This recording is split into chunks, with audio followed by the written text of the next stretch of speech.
প্রিয় শিক্ষার্থীরা, আমি আজকে তোমাদের নবম শ্রেণীর যে বিজ্ঞান ক্লাস শুরু করতে যাচ্ছি। আমি মোহাম্মদ আমজাদ হোসেন, সিনিয়র শিক্ষক, নবম institution doctor Shahidullah college.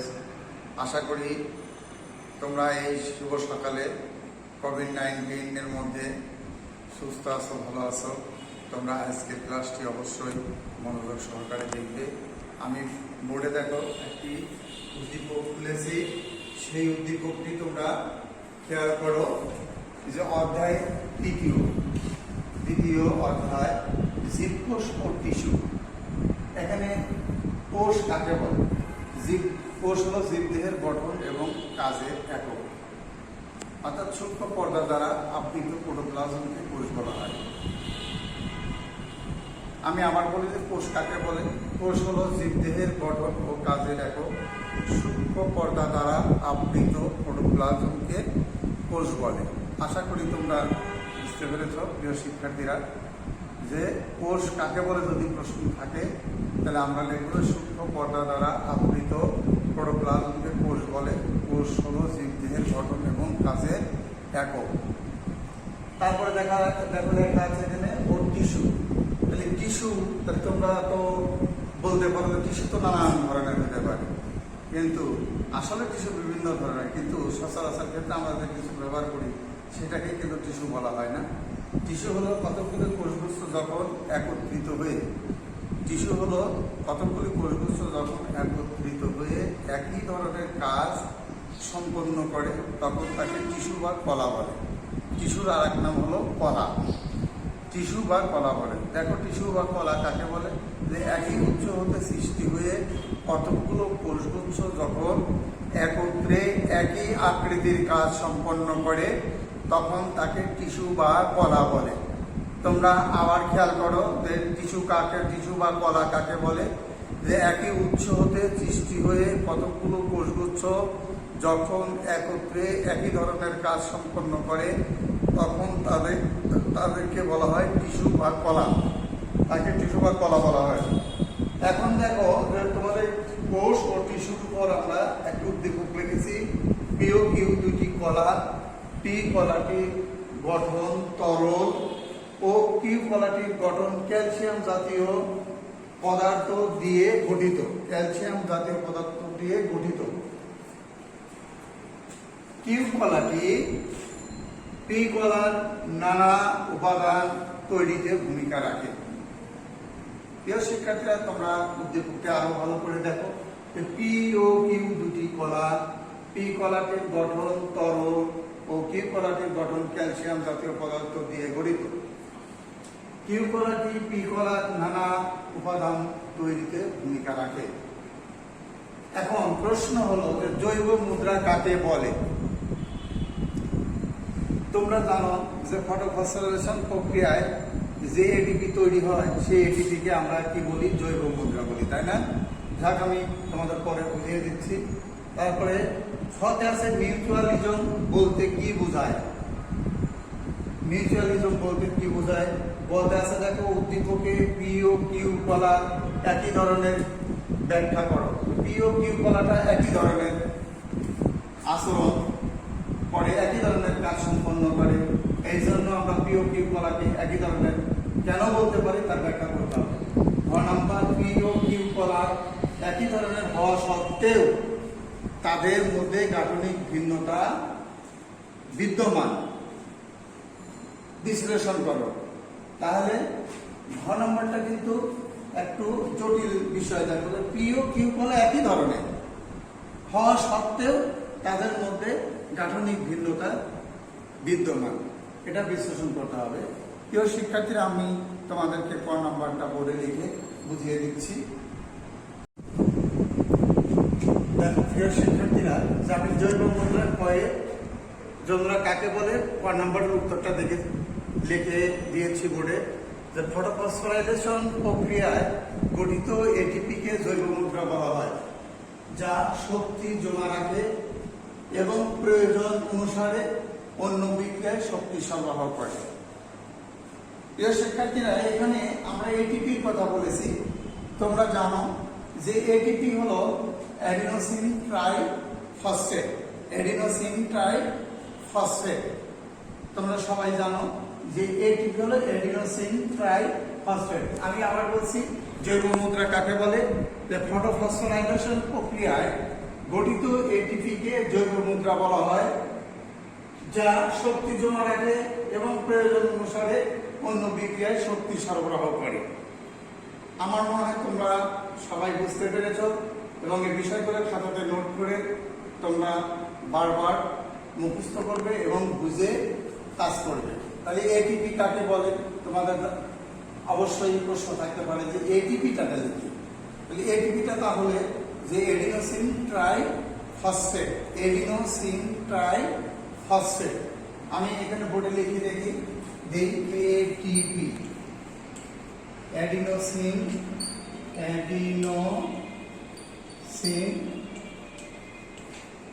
Triphosphate,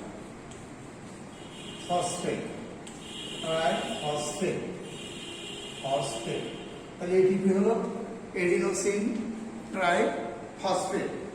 তাহলে আশা করি বুঝতে পেরেছো শিক্ষার্থীরা যে ফটোফসফোরাইলেশন প্রক্রিয়ায় গঠিত এটিপিকে জৈব মুদ্রা বলা হয়, যা শক্তি জমা রাখে এবং প্রয়োজন অনুসারে অন্য বিক্রিয়ায় শক্তি সরবরাহে বিশেষ ভূমিকা পালন করে। এখন আমরা চলে যাব, শিক্ষার্থীরা তোমরা দেখো যে এখন আমি 6 নম্বরে যুক্ত। প্রিয় শিক্ষার্থীরা, তোমরা ক নাম্বার অবশ্যই বুঝতে পেরেছ। এখন আমরা 6 নাম্বার দেখো, তোমাদের বোর্ডে আমরা লিখে দিয়েছি যে মিউচুয়ালিজম বলতে কি বুঝো? কত প্রশ্ন ছিল, মিউচুয়ালিজম বলতে কি বোঝায়? মিউচুয়ালিজম যে আন্ত সম্পর্ক দুটি জীবের একটিকে অন্যটি সহায়তা করে। যে আন্ত সম্পর্ক দুটি জীবের একটিকে অন্যটি সহায়তা করে তাকে ধনাত্মক আন্তঃক্রিয়া বলে। এক্ষেত্রে সহযোগী দ্বয়ের একটি বা উভয়টি উপকৃত হতে পারে। যে ক্ষেত্রে সহযোগী দ্বয়ের উভয়টি উপকৃত হয় তাকে মিউচুয়ালিজম বলা হয়। যেমন মৌমাছি কর্তৃক ফুলের মধু আহরণ। তাহলে আমরা দেখলাম যে জীবের মধ্যে আন্তঃসম্পর্ক থাকে এবং একটি অন্যটিকে জৈব গাঠনিক শক্তি সঞ্চয় করে একে অন্যকে সহযোগিতা করতে পারে, অথবা উভয়কে সহযোগিতা করতে পারে। তাহলে দেখা যাচ্ছে যে কোনো কোনো ক্ষেত্রে সহযোগিতার মধ্যে উভয়টি উপকৃত হয়, উভয়ের দ্বারা উপকৃত হয়, যে প্রক্রিয়ার মাধ্যমে একে অন্যের দ্বারা বা অন্য একের দ্বারা বা উভয়ের দ্বারা উভয়ে উপকৃত হতে পারে, তখন আমরা তাকে বলবো মিউচুয়ালিজম। যেমন মৌমাছি ফুলে ফুলে বিচরণ করে মধু আহরণ করে, কিন্তু একটি মৌচাকে দেখো একাধিক মৌমাছি থাকে, সবাই সবার উপকার করার জন্য ব্যস্ত থাকে এবং সবাই মিলেই একটা চক্র তৈরি করে একে অপরের ফুলে ফুলে গিয়ে মধু আহরণ করে তার মৌচাকে পর্যাপ্ত পরিমাণ মধু সঞ্চয় করে ফেলে। ঠিক মিউচুয়ালিজম এরকম, যে জীবের মধ্যে আন্তঃসম্পর্ক, যে আন্তঃসম্পর্ক দুটি জীবের একটিকে অন্যটি সহায়তা করে তাকে ধনাত্মক আন্তঃক্রিয়া বলা হয়। এক্ষেত্রে সহযোগিতার একটিকে বা উভয়টি উপকৃত হতে পারে, উভয়ের দ্বারা উপকৃত হতে পারে। সেক্ষেত্রে সহযোগিতায় উভয়টি উপকৃত হয়, আমরা মনে করি তাকে আমরা মিউচুয়ালিজম বলি। যেমন মৌমাছি কর্তৃক ফুলের মধু আহরণ করা, অর্থাৎ মৌমাছি একাই কিন্তু একটি মৌমাছি একটি মৌচাক তৈরি করতে পারে না, অনেকগুলো মৌমাছি একে অন্যের সহযোগিতা নিয়ে কি করে মৌচাকে মধু সঞ্চয় করে রাখে। এবং একটি মৌমাছি যদি মধু সংগ্রহ করে রাখতো তাহলে মৌচাক তৈরি করা সম্ভব হতো না। এই জন্য তারা দলবদ্ধভাবে অথবা একে অন্যের সহযোগিতা নিয়ে অথবা অন্য একে সহযোগিতা নিয়ে কি করে মৌচাক তৈরি করে এবং সেখানে মধু আহরণ করে। অর্থাৎ জীবের যে আন্তঃসম্পর্ক, এই আন্তঃসম্পর্কের দ্বারা যে শক্তি সঞ্চয় হয় সেটাই কিন্তু আসলে মিউচুয়ালিজম। আশা করি তোমরা বুঝতে পেরেছ। তা আমি এখন তোমাদের গ নম্বর কাছে যে উদ্দীপকের প্রিয় প্রিয় কলা একই ধরনের ব্যাখ্যা করো, এইটা আমি শুরু করব। প্রিয় শিক্ষার্থীরা, তোমরা খেয়াল করো যে উদ্দীপকে পি এবং কিউ কলা একই ধরনের, এটা যুক্তি সহকারে বোঝাতে হবে। তাহলে আমরা এখানে লিখেছি যে পিও কিউ কলা। তোমরা জানো যে পূর্বে আমি বলেছি যে কলা এবং টিস্যু একই বিষয়। তাহলে কলা কাকে বলে? যে একই উচ্চ হতে সৃষ্টি হয়ে কতগুলি কোষগুচ্ছ যখন একত্রে একই কাজ, এটা তোমরা মাথায় রাখবে যে কোষ বা কোষগুচ্ছ কিন্তু একত্রে যদি একই ধরনের কাজ সম্পন্ন করে বা একই কাজ সম্পন্ন করে তখন তাকে আমরা কলা বা টিস্যু বলি। তারপরেও দেখা যায় যে এর গাঠনিক সংকেতটা ভিন্ন হতে পারে, কিন্তু কলার কাজ কিন্তু একই ধরনের। এখানে যেমন পিও কিউ কলা দুটির কথা বলা হয়েছে যে পি কলা হলো তরল যোজক কলা আর কিউ কলাটি হলো ক্যালসিয়াম জাতীয় পদার্থ। তাহলে তোমরা তরল যোজক কলা, যেমন রক্ত এক ধরনের তরল যোজক কলা। যোজক কলা যে কানেকটিং টিস্যুর মধ্যে যে মাতৃকার পরিমাণ বেশি থাকে আর নিউক্লিয়াসের পরিমাণ অর্থাৎ কোষের পরিমাণটা, নিউক্লিয়াস জাতীয় কোষের পরিমাণটা কম থাকে, এটা কিন্তু কানেকটিভ টিস্যু। তাহলে কানেকটিভ টিস্যু আবার আমরা এটা আবার শক্তি সঞ্চয় করে কলা এবং কোষের বিভিন্ন ধরনের কাজ সম্পাদন করতে পারে। এই কলার মধ্যে পি কলাটি গুরুত্ব অপরিসীম, যেহেতু এক তরল যোজক কলা। এই কলায় পেশিগুলো মজবুত, মসৃণ এবং বিভিন্ন ধরনের মানবদেহে গঠনের যে শক্তি সঞ্চয় করার দরকার তা সঞ্চয় করে রাখে। আবার দেখা যাচ্ছে যে কিউ কলাও এই একই ধরনের তরল যোজক কলাই, কিন্তু এটার কাজ একটু কি করে, এরা শক্তি সঞ্চয় করে। শক্তি সঞ্চয় করে রেখে তরল যোজক কলা থেকে শক্তি সঞ্চয় করে রেখে এরা মানব দেহকে কাজের গতিশক্তি সঞ্চয় করে, কাজের গতিশক্তি সঞ্চয় করে। এখানে তরল যোজক কলা এখানে শক্তি জমা রেখে দেহকে কর্মঠ এবং কাজের শক্তি যোগান দেয়। কিউ কলাটি আবার কোষের গঠন বৃদ্ধি করে এবং শক্তি সঞ্চয় করে। পি কলাটি তরল যোজক কলা, কিন্তু কিউ কলাটি আবার এখানে ক্যালসিয়াম জাতীয় পদার্থ, অর্থাৎ এটা শক্তি সঞ্চয় করে। যেমন স্কেলিটাল টিস্যু, স্কেলিটাল যোজক কলার মাতৃকার পরিমাণ বেশি এবং সেখানে ক্যালসিয়াম জমা হয়, কঠিন অবস্থা ধারণ করে। কঠিন অবস্থা ধারণ করে।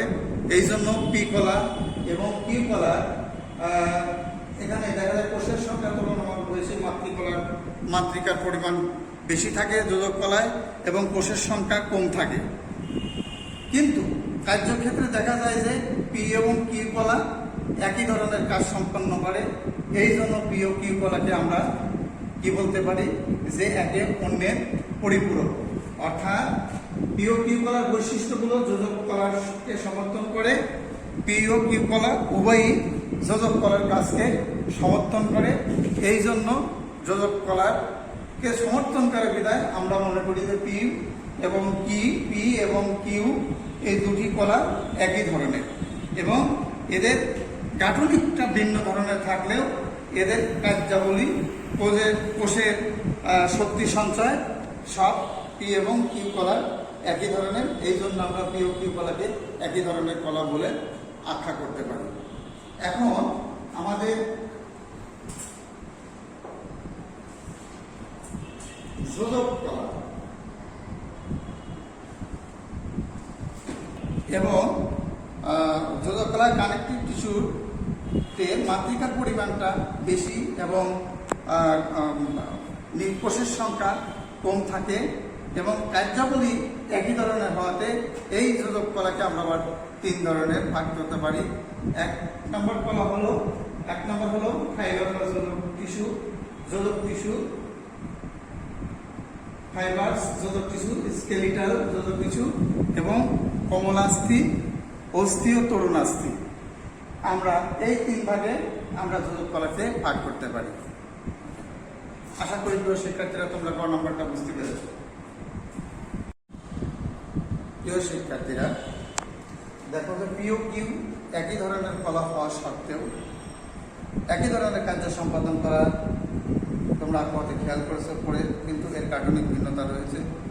যেমন তরল যোজক কলা, এখানে পি হলো তরল যোজক কলা যা নরম মাতৃকা রয়েছে, আর কিউ হলো স্কেলিটাল কলা, এক ধরনের স্কেলিটাল তরল যোজক কলা ক্যালসিয়াম যা শক্ত প্রকৃতির। দেখা যাচ্ছে যে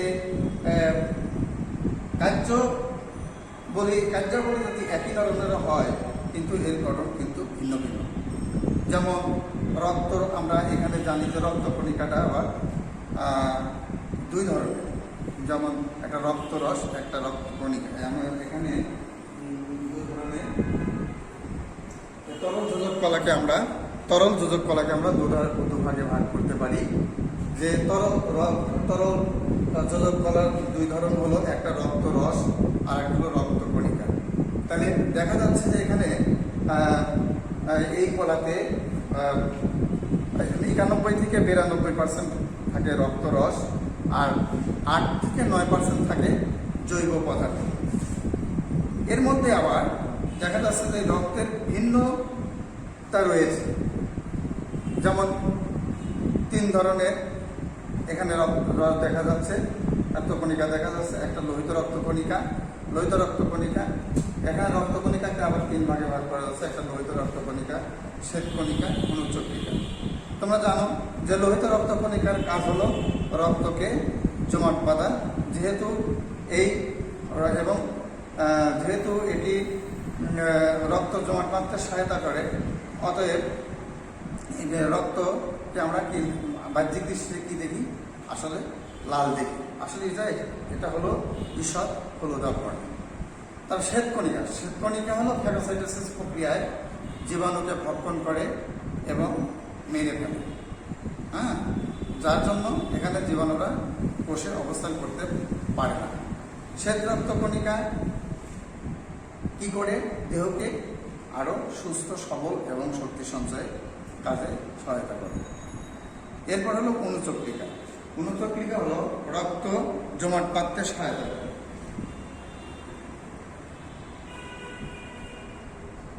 রক্ত জমাট বাঁধতে সাহায্য করে। রক্ত যখন কোথাও কোনো অংশ কেটে গেলে ফিনকে দিয়ে বাইরে বের হয়ে যায়, তখন যাতে বাইরে হতে না পারে এর জন্য অনুচক্রিকা রক্তকে জমাট বাঁধতে সহায়তা করে। আর তোমরা জানো যে হিমোগ্লোবিনের জন্যই কিন্তু রক্তকে লাল দেখায়, অর্থাৎ ঈষৎ হলুদাভ বর্ণ দেখায়। এটা হলো আমাদের লোহিত রক্তকণিকার কাজ। এরপরে আছে যে স্কেলিটাল তরল যোজক কলা আবার 2 ধরনের, একটা হলো ক্রোমোনাস্থি আর একটা হলো অস্থি। তাহলে স্কেলিটাল তরল যোজক কলা 2 ধরনের, একটা হলো ক্রোমোনাস্থি এবং একটা হলো অস্থি। এরা দেহকে কি করে? দৃঢ়তা প্রদান করে, দেহকে চলাফেরায় সহায়তা করে এবং দেহকে সামনের এবং পিছপশ্চাৎ দিকে মুখ করায় সহায়তা করে। উপরোক্ত আলোচনায় দেখা যায় যে এদের কাজের পরিধি, শক্তি সঞ্চার পরিধি যদি একই রকমের হয়েও তা সত্ত্বেও এর গাঠনিক ভূমিকা ভিন্ন ভিন্ন রয়েছে। উপরোক্ত আলোচনা থেকে প্রতিমান হয় যে পিও কিউ কলা একই ধরনের হওয়া সত্ত্বেও তাদের গাঠনিক সংকেত ভিন্ন প্রকৃতি। প্রিয় শিক্ষার্থীরা, আশা করি আজকের ক্লাস তোমাদের খুব ভালো লেগেছে। তোমরা ইউটিউবে ক্লাসটা ভালো মতো খেয়াল করবে এবং তোমরা তোমাদের জীববিজ্ঞানের 2য় অধ্যায় দেখবে। এই মূল বইতে পড়াটা রয়েছে, এখান থেকে তোমরা সহযোগিতা নিতে পারবে এবং ইউটিউবের ক্লাস থেকেও তোমরা অবশ্যই উপকৃত হবে। আজকে আমি এখানে শেষ করছি। আল্লাহ হাফেজ।